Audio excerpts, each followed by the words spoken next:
Hello बच्चों, कैसे हैं आप लोग। स्वागत है एक बार फिर से अपने इस YouTube चैनल पर। बच्चों, पिछले वीडियो में हम लोगों ने एक दो न्यूमेरिकल लगाया था और अब इस वीडियो में उसके आगे कुछ थोड़ा बहुत ठीक ठाक क्वेश्चन को यहाँ हम लोग सॉल्व करेंगे। जैसे देखिए क्वेश्चन क्या कर रहा है बच्चों कि दो विद्युत रोधी छोटे गोले परस्पर रगड़े जाते हैं।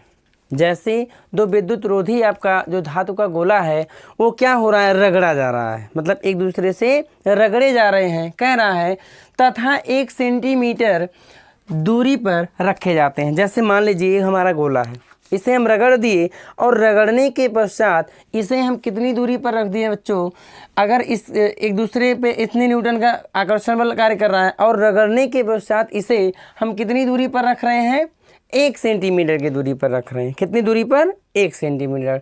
तो साफ साफ ये एक लाइन में कहने का मतलब क्या कह रहा है कि दो विद्युत रोधी गोले, इनको हम रगड़ दिए और रगड़ने के पश्चात 1 सेंटीमीटर की दूरी पर रख दिए और अब इस पर 0.1 न्यूटन का बल कार्य कर रहा है। तो आपके क्वेश्चन में कह रहा है कि यहाँ रगड़ने के पश्चात इलेक्ट्रॉनों को जो ट्रांसफ़र हुआ वो कितने इलेक्ट्रॉन ट्रांसफ़र हुए या कितने इलेक्ट्रॉन स्थानांतरित हुए, यही आपके क्वेश्चन के कहने का मतलब है। ठीक है, तो बच्चों देखो जैसे इसे हम सॉल्व करने चल रहे हैं, ये दो गोला हम देख ले रहे हैं, है ना, एक दूसरे से रगड़ दिए।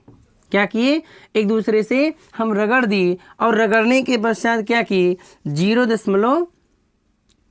ये हम हो गया गोला हमारा दोनों हो गया और हम रगड़ दिए और रगड़ने के पश्चात कितनी दूरी पर रख दिए। आप कहेंगे सर 1 सेंटीमीटर।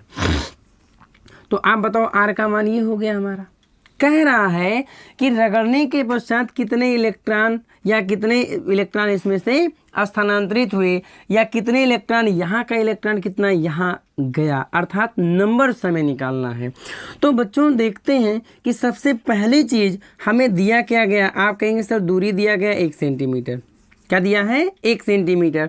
तो आप ज़रा बताओ बच्चों, इसे अगर हम चेंज करेंगे तो 1×10⁻² मीटर, यही तो होगा। दूसरी चीज़ बच्चों हम लोग जानते हैं ई का मान क्या होता है, 1.6×10⁻19 कूलाम होता है, ये भी हम लोग जानते हैं। हमारे क्वेश्चन में हमसे जो पूछ रहा है वो नंबर्स की बात कर रहा है। क्या कर रहा है, हमें संख्या बतानी है कितनी होती है। तो आप ज़रा बताओ, आपको हमने कोई ऐसा फार्मूला तो नहीं बताया है जिन फार्मूलों से हम क्या कर रहे हों कि एफ़ का मान जो कि हमें दिया है 0.1 न्यूटन, हमें एफ दिया हो, हमें ई मालूम हो, हमें आर मालूम हो और यहाँ से हम डायरेक्टली एन की वैल्यू निकाल पाएँ, ऐसा कोई फार्मूला हम लोग नहीं जानते हैं। लेकिन केवल एक ही फार्मूला हम लोग जानते हैं, Q इक्वल टू क्या होता है बच्चों, N इंटू ई।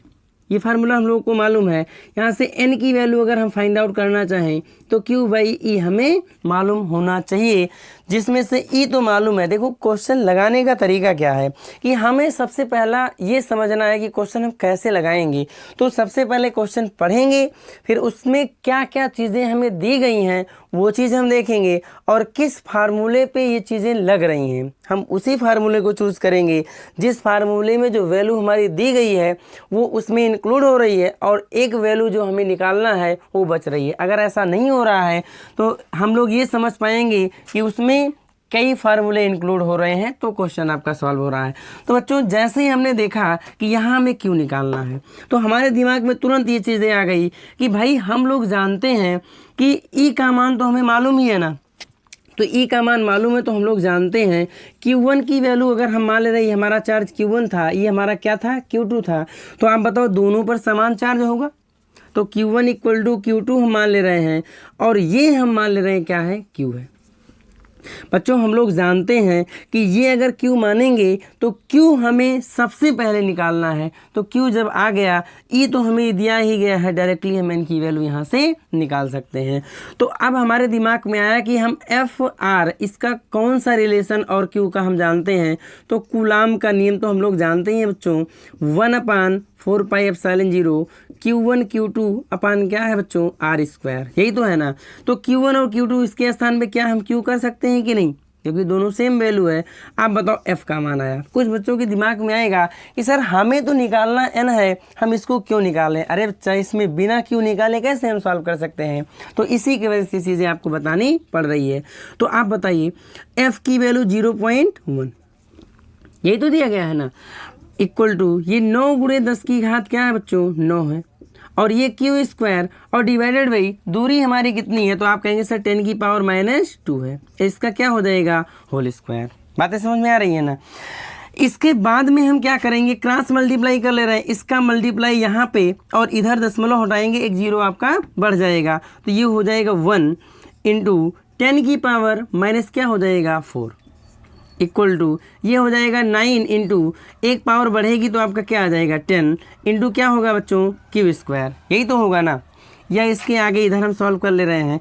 आप बताओ क्यू स्क्वायर की वैल्यू क्या हो जाएगी। आप कहेंगे सर ये हमारा होगा 10 की पावर -4 और डिवाइडेड बाई ये डिवाइड में जाएगा तो क्या होगा 9 इंटू 10 की पावर 10, यही तो आएगा।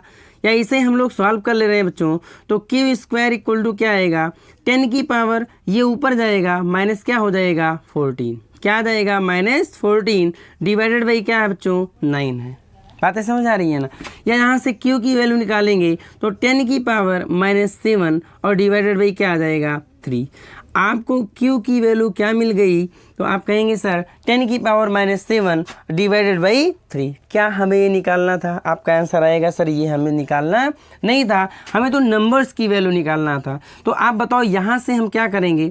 अब n इक्वल टू क्या, q बाई ई जानते हैं, यहाँ से n इक्वल टू क्या हो जाएगा, q बाई ई लिख सकते हैं कि नहीं। q की वैल्यू हमें मालूम है 10 की पावर -7 और डिवाइडेड बाई क्या होगा बच्चों 3, और इसकी वैल्यू 1.6 इंटू 10 की पावर माइनस क्या होगा 19, यही तो होगा ना। तो या इसे अप्रॉक्सीमेट हम सॉल्व करेंगे तो हमारा लगभग में वैल्यू आएगा 2.1 इंटू 10 की पावर ये आपका क्या आ जाएगा 11।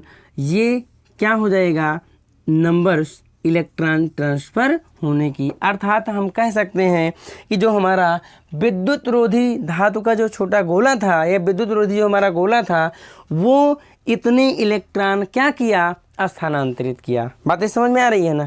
तो अब यहाँ पे इस पहले क्वेश्चन में जो चीज़ें हमें निकालना था वो हम लोगों ने निकाल दिया। आइए अब दूसरे क्वेश्चन की ओर बढ़ते हैं, जो कि दूसरा क्वेश्चन हमारा क्या कह रहा है। क्वेश्चन बच्चों ये कह रहा है कि दो बिंदु आवेश, मतलब दो बिंदु आवेश हैं जिसका डाटा हमें दिया गया है 9e और क्या दिया है e दिया गया है, और कह क्या रहा है कि एक दूसरे से इतना सेंटीमीटर की दूरी पर क्या किए गए हैं, रखे गए हैं, अर्थात स्थित हैं। तो कह रहा है कि इनके बीच एक आवेश q कहाँ रखा जाए कि वह संतुलित अवस्था में हो। आपको एक हम वैसे एग्जाम्पल देके समझा रहे हैं। मान लीजिए दो व्यक्ति हैं और कहा जा रहा है कि उन दोनों व्यक्तियों के बीच की दूरी कुछ है, मैं मान ले रहा हूँ 100 मीटर है, ठीक है। इसके बाद कह रहे हैं कि एक तीसरे व्यक्ति को कहाँ हम लोग रखें कि जिससे वो दोनों व्यक्तियों का जो कॉम्बिनेशन है वो बिल्कुल ठीक ठाक बन पा रहा हो। इसी जैसा आपका क्वेश्चन भी है, ठीक है। तो आइए सबसे पहले देखते हैं कि हमारा ये पहला क्या दिया है। आप कहेंगे सर 9, दूसरा क्या है आप कहेंगे ई।